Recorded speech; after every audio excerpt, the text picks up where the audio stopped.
Assalomu alaykum. Bu poxopodium guli barglarini ko'rib turganingizdek tashlab yubordi. Asta yumshash boshlandi va uch tomondan qorayish boshlandi.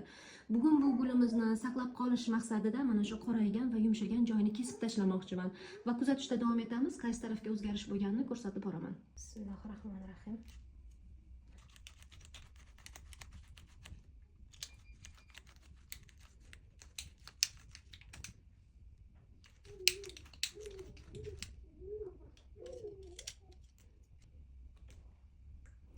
Mana kesib oldik.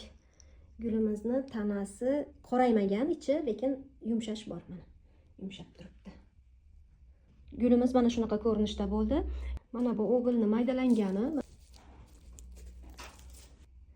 Mana shunday qilib o'g'il tabletkani yaxshilab surib, obработка qilib qo'yamiz.